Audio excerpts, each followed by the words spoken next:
Morning, gang members. We have a guest with us this morning, Mr. Oshinaike.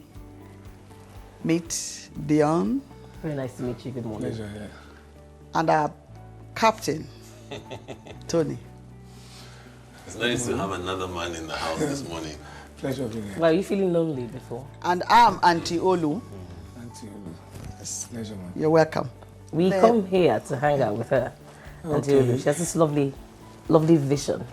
She's a single parent, and she wants to be able to listen to the... All her life? Yes. And beautiful too.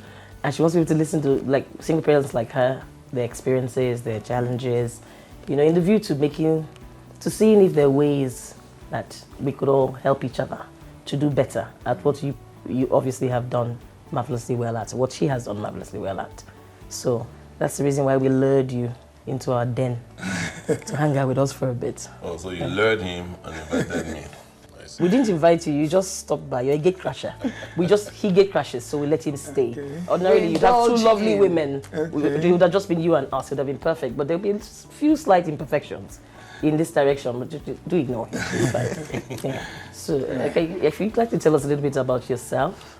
My name is Muiwa Oshinaike. I led all my life in Lagos, except for I was born and bred here. From an Ijebu man to a Macaulay woman from Campus Square. And I only lived in Ijebu during my secondary school. Came back to Lagos. So you're a Lagosian. I'm a Lagosian. In short. Lagosian. I was born in Surulere here and led all my life in Surulere.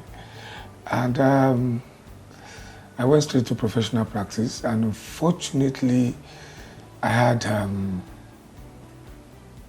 early contact with my female friend, and we had our first issue out of wedlock. And it was very difficult then, because in the theater, where I work as a dancer, or where I practice as a dancer, there were very few people that pay as much as, for a show, as much as 20 naira or 30 naira. Which year was this one, sir? 1987, 88. It's quite recent, isn't it? So it was very difficult to really fulfill my obligation as a father. You had a child out of wedlock. Yeah. Did you eventually marry the woman? No, not really. Okay. But we agreed to live together. Okay. Stay together. It was quite difficult. There was no money. I didn't have anything. And I mean anything. No, when you find yourself eating breakfast, you don't even know when the next meal is coming. So whatever you have, you eat so full. Because the next meal may be... it won't leave your stomach. The next meal may be 2 days time. It was very difficult for us dancers then in the industry. But because it was not because of money, we knew quite well that the future looked very bright, and it's an industry that we have, that I personally want to develop. I like virgin lands where you just come to cultivate. And each time I travel out with my colleagues for festivals and I see what dancers are doing, I want to come back home and replicate. Okay. So there was this hope of how I'm going to be like one of them in the future. So very interesting wanting to be. I'm going fasting all year without you eat one, and I'm very serious. You eat one meal, you don't know where the other one is coming. Fine. What about the woman? That's what I'm talking about. Yeah. That's the basis of my pains. Yes. Okay. So each time we have to get out of living together, because I run away because there's no money. And each time... Wait, you run away from home? Yeah, because there was no money. Deliberately avoid home? Yes, deliberately, because there was no money now. You are ashamed. I want to live in the morning, and I look at the child and I feel, what's this guy going to eat today? And I feel I have to go out and look for money. I have to do something. So sometimes I will stay out 3-4 days until I have something to bring home. Then I'll come home and say, look, this is all I can lay my hands on. Can you take care of 2 days lactogen or something? or what have you eaten? Can you eat this? So during that time, we had our second one. Okay. Was she supportive? Was she working? No, she stopped working because of some complications. Okay. But the first one. But it is Sanwó-Ori at this time. No. Sanwó-Ori, what is Sanwó-Ori when there was nothing? You don't understand? Okay, but it's Lori family one. You have seen her. Yeah, we've done. So they knew that you people were together. Yeah. So you Sanwó-Ori when there was nothing. You don't understand? You were sleeping with her. And you born another cookie. You can't buy lactose. No. You run away. No, you conceived her a second time. You don't look at it that way. Don't look at it that way. Please tell me how to look at it. Bride price, yes. So pay money of head. Please tell me how to look at it. Yeah, if you have two lovers, sometimes if they are really in love, money is nothing. Yes. So they don't. So why do you run away? You No, it's not. You're because of that same love. I think it's the pain It's of not- not being able to provide. Okay. It's not the pain. It's just trying to go and search for what this woman is going to do. Need. Okay. I can't come back home without money. I must come back home with money. Okay. A certain sense of responsibility that drives you. Yes, they can leave. Yes. Sometimes I will run. I'll go and attach myself to a traveling theater. So we go to the Republic of Benin and go to Cotonou and spend 2 weeks or 3 weeks. So by the time we come back, I'm coming back with this is I'm back. You can do this. Yeah. And it was just 32 naira 50 kobo for a week-long lactogen, diapers, hospital bills. It was 32 naira. Man, I wish Nigeria could be like that. 32 naira 50 kobo. Yeah, there was a time I had to work with a plastic company that pays me that exactly 32 naira 50 kobo a week, and I do all nights for the week. So as I collect the 32 naira 50 kobo, I'm coming home to give them this plastic company in K2. And what stopped me was in the morning I would go back to the theater and sleep backstage or on stage for 2-3 hours before we start normal rehearsals. So I would do my rehearsals. I was just doing that for survival. So there was this time I didn't go to work, and the person that was in charge of my machine, the machine I was operating, was sleeping, and the machine cut off that guy's hand and did a cup out of it. So when I came in at night, they told me, look, this guy had this accident on your machine. I said, okay, that was devil's plan for me. Okay. I'm not working again. So I left. It was very difficult, especially when we had our second kid. Things were very, very tight, and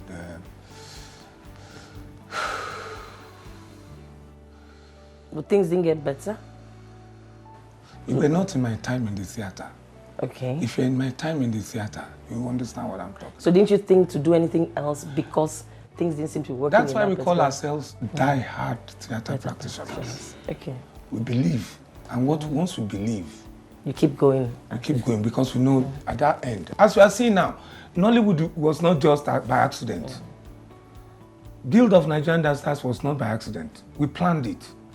Let's start this. Okay, so now you have 2 children. How many children? Three, I have 3. So From you the had 3 same children woman. From the same woman. and we kept going like that. She believed too. she believed, but she Yeah. was not working. She was not working. Could they so lactogen? Yeah, no matter what I was bringing. You were bringing enough to look after the children. Yeah, no matter what I was bringing. Yes. And she too was trying to do buying and selling. Small trade. And that's what I'm trying to find out, because she must have been trying to do something small. She was doing something small. Okay. And sometimes help somebody to stay in shops and make a living and wear. So when did you stop being together?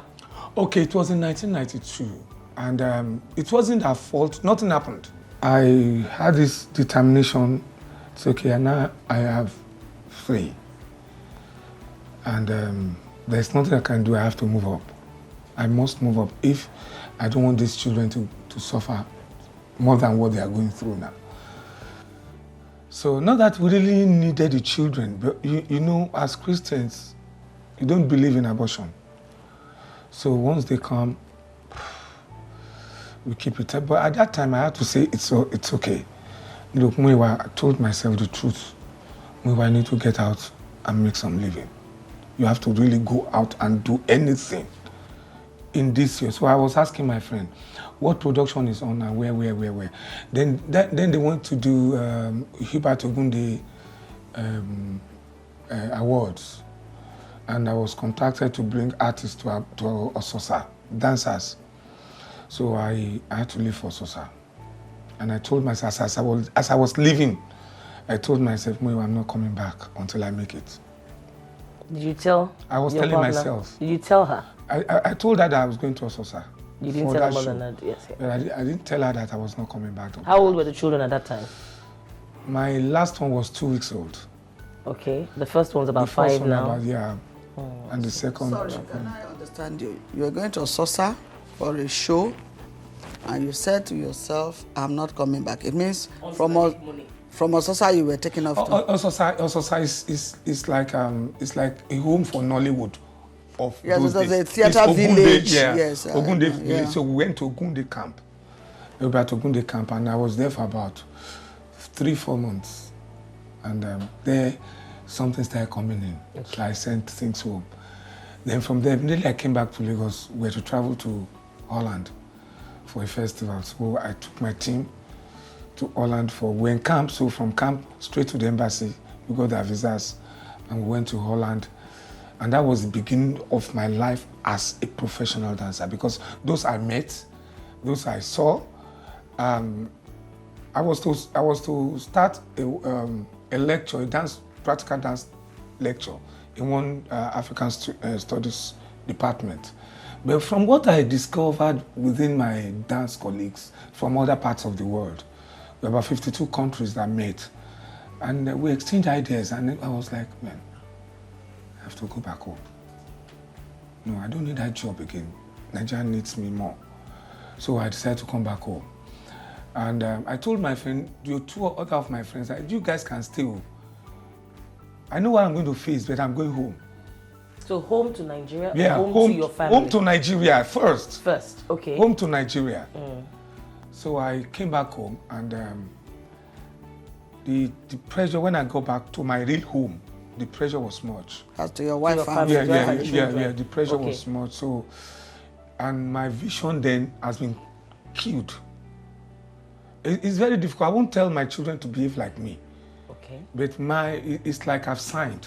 It's either I die as a dancer, making it, or I don't make it at all and I'll die.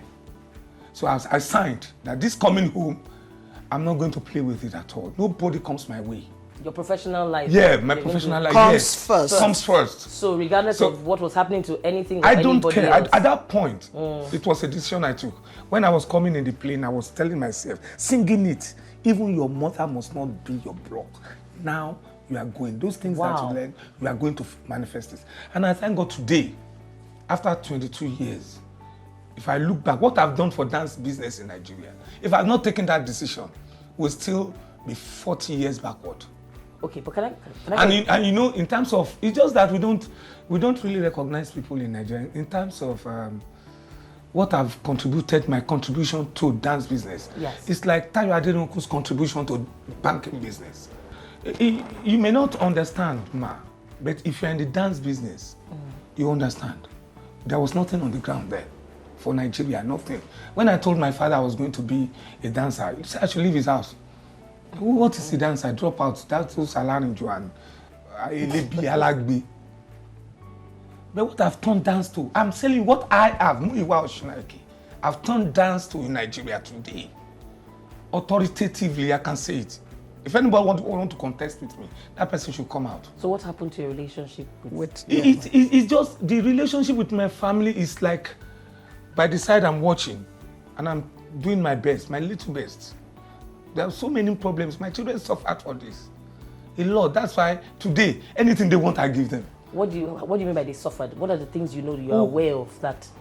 Care, the fatherly care. Yes. The fatherly care. So you didn't see them for long? No, I see them every time. Every time. How often did you see them that time? Like every day, we go to the same church. Okay, no, when you came back, you were staying with them? No, I was not staying with them again. Okay. I left the house for their mother. Why? To take it because, you see, at that point, I told you, I don't know what got into me. But sincerely, I'm telling you this to the face of the world. And if their mother is watching, she will bear me witness. I know I had to do this for my country. We'll go on a break. When we come back, we'll continue.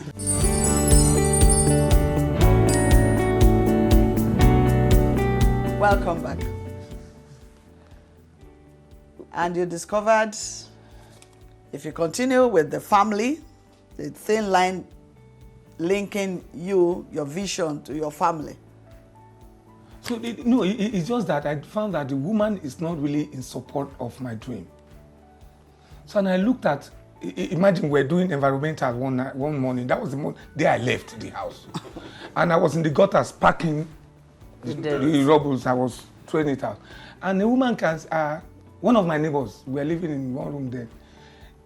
He said, Baba Dami, any bathroom at the toilet you can't say you.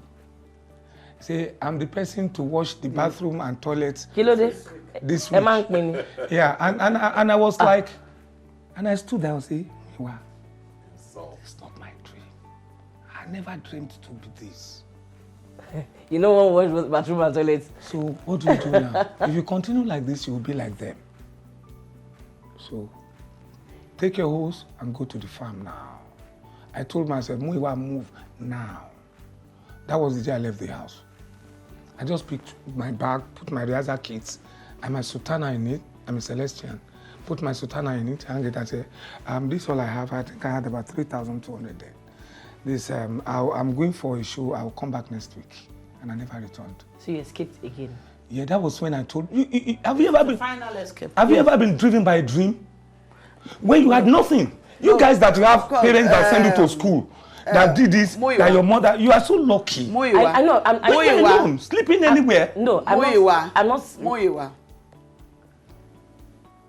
if I understood you very well, you were living in a one-room apartment. Yeah. I have never lived in a one-room apartment, but I know that they share this bathing, washing, toilet, and all that. And because they told you it's your turn to wash, whose turn was it? My turn for real. We've been doing that for... So what suddenly got into you that you can't wash toilet again? No, it's not that I can't wash toilet again. It's like, I looked at them, they're about in their 50s. You didn't want to remain on that level. And I looked at them, I told myself, Muiwa, you first planned to be an aeronautic engineer. It didn't work. It never worked. You now got into the theater and you want to be this. If you stay put here, look, in another 20 years, you'll still be rolling towel and still be washing toilets. Meanwhile now, if you don't go for your dream, you are stopped for life.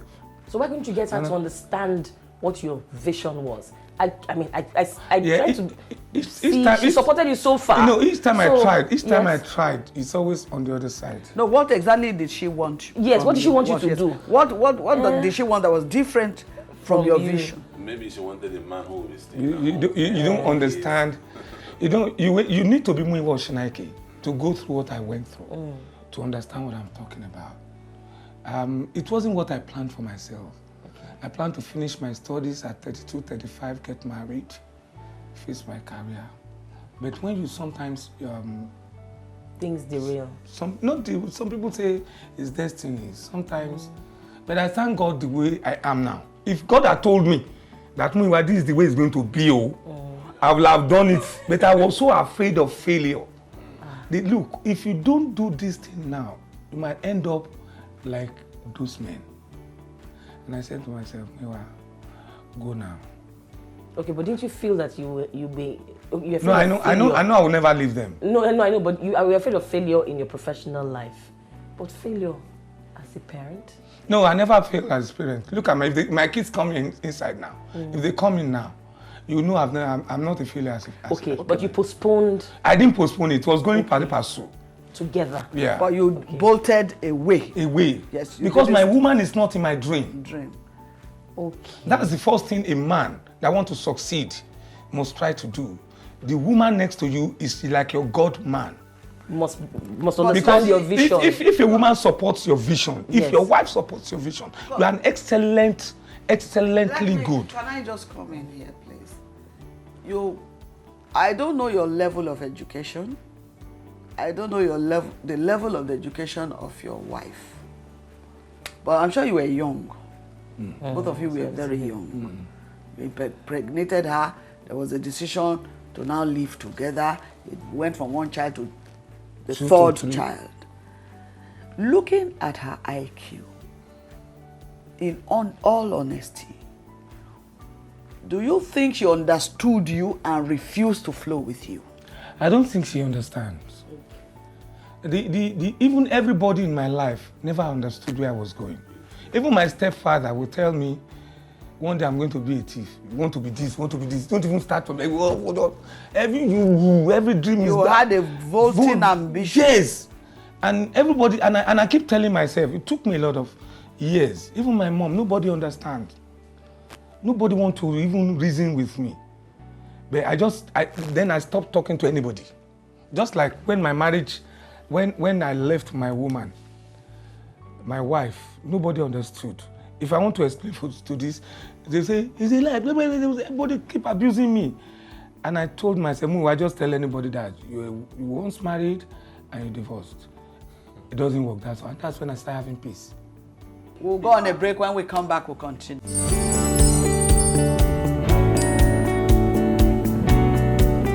Welcome back. If you're just joining us, the program is still The Travails of a Single Parent with Auntie Olu. Muyiwa, we've been talking. You've told us the long, tortuous road that brought you to where you are today. I congratulate you. Thank you. It's a touching story because somebody lost out. I will still say what I want to say. We are very open in this program. And I noticed that everything you have said from the moment you came in and started talking is about I, me, self. That woman was not important to your vision. I, me, self. So somebody somewhere has been thoroughly bruised. But it's like, I have no choice. And you know, we women, the man has succeeded. When you throw something, well, I don't know, it can be a million, it can be a stipend into a business. She's ever so grateful. I want to ask you a question. If you have to relive all this again, would you do it the way you did it? Well, I first want to make let me say, I don't really agree with you with your summary. Why I don't agree with you is that my unfortunate situation that led to all this may not happen to someone else. Someone will tell you a different story. My own situation was that from the beginning, we never really courted to even know ourselves. It was just this one friendship that led to that copulation. 3 children, not one. You know what you can say is a mistake. That copulation, I would have stopped it at the first time. But I didn't want to really have my children scattered because my polygamous experience. So you wanted to have all your children? Yeah, I don't want anything to affect my children. So part of what formed you was how you were actually raised too, as well. That formed your ideals about how. Yeah, I don't really want to to lose touch with my kids. Yes. So you wanted them all in the same place. Yeah, but I'm an unfortunate. I'm an unfortunate fish in a very big river that leads to a fall. That leads to a fall. Let me finish. And at the opening of that fall, we are bare, ready to swallow any fish that makes mistake. So any fish that leaps from that fall, if you ever see how a bear eats fish that comes from the fall, any fish that is coming down, you are on your own. You are on your own. Yeah. All God will just do like this, and we are off the mouth of that bear. That was the case in which I found myself.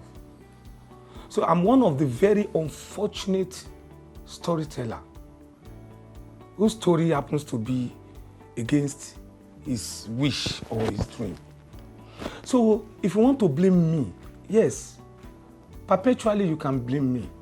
But if you are in my position